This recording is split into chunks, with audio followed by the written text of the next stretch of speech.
all these barbers I coach, they think I'm gonna teach them like how to cut celebrities or how to like charge $1,000 a cut.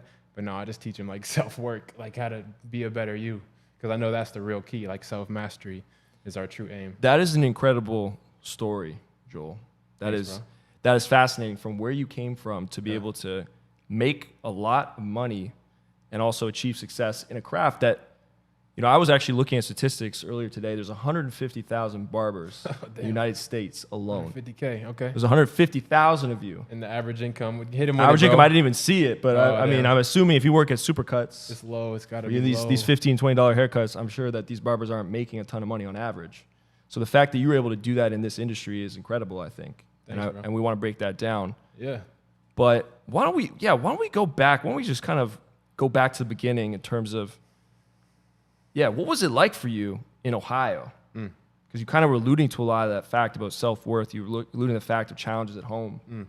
Yeah, like what was that? Bro, it was a story when I was 14. Yeah. Like 14 was when I had that quote about the less traveled path, like the path diverged in the yellow wood. What is that little poem? Robert Frost. Yeah, you know about Robert Frost? Yeah. Bro, I took the wrong one. Like, I'm just gonna start off this shit with being authentic. Like, my brother went to this college party, and it's like a mile away from our house, so we could sneak out at like 11 o'clock at night. My mom was asleep or not home because she worked night shifts, so we were pretty much on our own, bro. Like, we could kind of do whatever.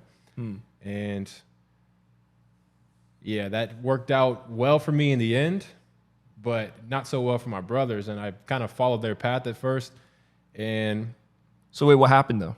Yeah, this is the story. So I'm 14 years old, bro, and this is gonna shock you, but there's a house party, like I said, a mile on the street. We sneak out 11 p.m.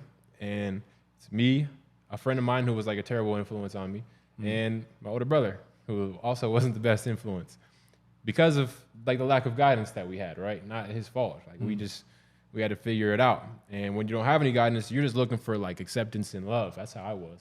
I was like, I just want to fit in. Like, so, like, if this is the way, let's roll there. So, yeah, bro, we like walk, like however many minutes it takes you to walk a mile at 11 o'clock at night. And it's past curfew, of course, so if we got caught, even on the way there was a risk, right? We get there, and there's a beer pong table in the middle. There's a bunch of like lost souls all around me. Like when I replay it back in my head now, I'm like, damn, bro, you don't belong in that room, right? But I see them for what I am, a lost soul, like a kid in a town where no one knows or cares about you. You're going to be invisible your whole life. You're going to work minimum wage and never going to see your potential in life. So we're all just kind of like miserably, like misery loves company. We're all just like, doesn't matter what age we are, we all relate. Not on our ambitions or our personality, but the fact that we all have like a similar shitty life scenario. Like we don't really enjoy our life. And so we're using that habit of like partying to connect and feel connection, right? Like that innate need to connect, but that's it. Like that's the surface level. So yeah, bro, we're there, and I'm like pretending to be drunk. They gave me like my first ever drink of vodka, and it's like I'm 14, so I might have got a little buzz, but I'm like acting like I'm drunk, and I'm like just trying to get them to like laugh and like oh, this kid's cool, you know? I remember it, like damn. I took like 2 drinks, and I was acting like I was drunk. So it was enough, though, to fail a breathalyzer test. Long story short, yeah. But there's a bang on the door, and everybody's like, oh, shit. Like, that's not your regular knock. And it was like a fucking whole bunch of cops outside the door. Somebody peeked through the blinds and saw. We all started, like, trying to run, pick shit up. I didn't know what to do. People were trying to leave. I ran to the back and hid in the closet. And I was like, cool, this is my like secret. They won't find me. Bro, they got me out of there. They made me do a breathalyzer. I'm 14. He says it's like point something. And I'm like, is that bad? And he said, bro, yes, that's bad. Like, regardless, it's bad. I don't remember what it was, but I just remember I failed the breathalyzer. Obviously, anything that shows up at 14 is like underage drinking, right? So that moment, bro, they had to call my mom. She had to come pick us up. And my mom wasn't like parents don't really read books on how to be parents, so she didn't know how to like discipline us, you know? Yeah, for sure. She didn't know how to respond. But that moment disciplined me in itself, because I was like, damn, bro, this is where my life's gonna go. Like if I keep following the crowd, you know? So I almost feel like a higher power, like let that happen to me so that I could take the other path now. Like I took the wrong path, the Robert Frost poem, but after that, bro, I got my shit together.